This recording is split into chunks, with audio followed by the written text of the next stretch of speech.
Olá aluno, tudo bem? Seja muito bem-vindo a mais uma videoaula do curso. Nessa videoaula eu quero apresentar para vocês como fazer análise de defeitos. Então nós temos aqui como objetivo entender o que fazer diante de uma placa com defeito. E nós vamos aprender também quais são os testes a realizar na placa, dependendo do sintoma que ela apresenta.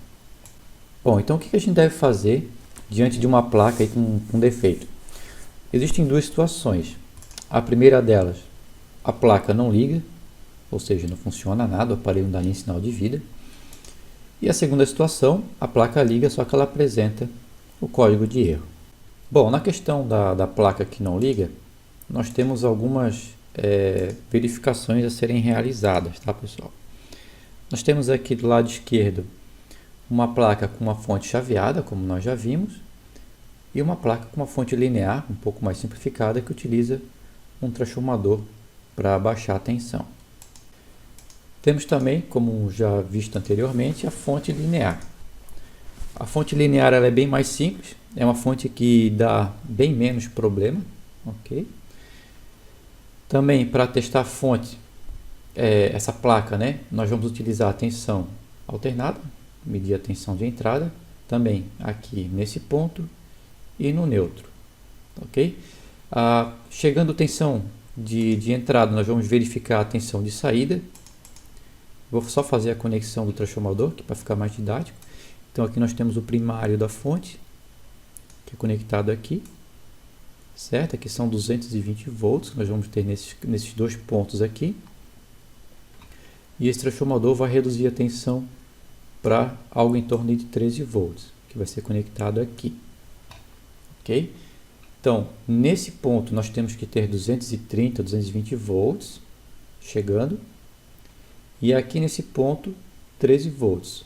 Nas duas situações, tensão alternada, tá? Podemos utilizar a escala de 750, quer dizer, temos que utilizar, né, essa escala de 750 para medir a tensão de entrada aqui. E a tensão de saída nós podemos utilizar a escala de 200 volts. Tá bom? Porque aqui vai ser no máximo 15 ou 14 volts que vai ter.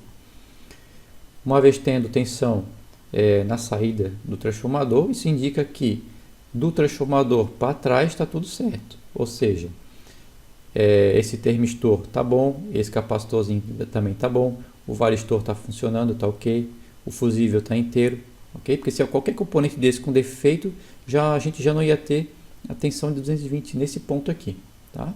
Então a gente mede a tensão na entrada, aqui na chegada, para ver se o disjuntor da rede não caiu ou qualquer coisa assim. Uma vez tendo tensão aqui, a gente mede nesse ponto aqui embaixo, ok? Para ver se está chegando tensão de 220 no transformador. E depois nós medimos a tensão de saída, que é a tensão de 12 volts, ainda em tensão alternada, no transformador. Uma vez o transformador tendo a tensão ok, nós vamos medir então a tensão no capacitor de filtro. Dessa vez nós vamos utilizar a escala de 200, ok? 200 volts, tensão contínua. E nós vamos medir nesse ponto aqui, embaixo desse capacitor. Tá bom? Essa placa, particularmente, ela funciona com dois reguladores de tensão.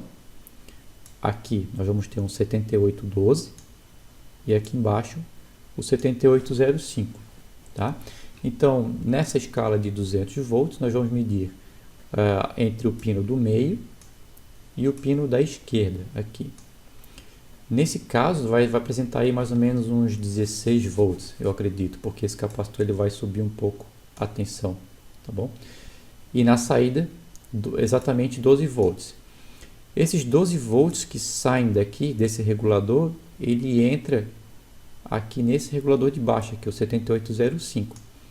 Então, nós vamos ter 12 volts chegando aqui e 5 saindo para alimentar o microcontrolador. É isso aí, ó. Então, tensão no regulador 7805. Leandro, chegou tensão ali no 7805, ok? Eu tenho 12 volts aqui, tenho 5 saindo, mas a placa mesmo assim não liga, né? Isso também pode acontecer na placa com fonte chaveada. Ou seja, a fonte de alimentação está boa, está funcionando certinho, só que a placa não está operando, Ou seja, o microcontrolador não está funcionando. Às vezes, pessoal, isso acontece devido a um defeito no ressonador, que é esse componentezinho aqui embaixo, ó, esse azulzinho. Qualquer defeito que der nesse componente aqui, nesse ressonador, o microcontrolador não vai oscilar, ele não vai operar, tá bom? Então a placa vai ficar morta, nesse caso. Fazendo a substituição do ressonador, a placa tende a voltar a funcionar, ok? E aqui então a gente testa o ressonador. Bom, segunda situação, a placa apresenta código de erro, né? Então a placa ela liga, ela funciona, só que ela está apresentando um código de erro. O que eu faço, pessoal? Normalmente, quando a placa apresenta código de erro, a primeira coisa que eu faço é consultar no manual de instalação do aparelho ou no manual de serviço do que se trata de fato aquele código de erro, tá? Então vamos supor que essa placa aqui apresentou, vamos supor aqui E3, tá? A placa está dando E3. Aí eu vou lá no manual de instalação e vejo, E3, velocidade do ventilador da evaporadora fora de controle. Significa que o motor da evaporadora está com defeito, pessoal? Não necessariamente. O que acontece? A gente sabe que placa de 9.000, 12.000 até 18.000 BTU, elas têm um retorno que vem do motor.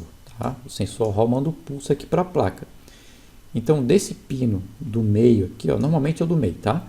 Do meio até chegar aqui no microcontrolador, nós vamos ter alguns componentes aqui no meio do caminho. Um capacitor de disco, um capacitor eletrolítico, ou de repente um resistor. Se qualquer componente desse que der defeito, ele já vai matar o sinal. Então, pode ser que apresente, então, nesse caso, um defeito indicado na tabela de código de erro. Ou seja, então não faz sentido, caso tenha algum defeito no circuito de ventilação, a gente, de repente, substituir, vamos supor que o LM2003, né? Ou o optoacoplador, o optotriac aqui, tá? Não faz muito sentido. Então, por isso que a gente tem que ter uma ideia, assim, uma noção, né, do que verificar na placa. Por exemplo, vamos supor que deu um erro aqui, o E5, sensor de temperatura da condensadora ou do ambiente aberto ou em curto. Ou seja, então a gente já vai direto no sensor de temperatura. A gente pode fazer uma verificação de tensão aqui nesse ponto, né?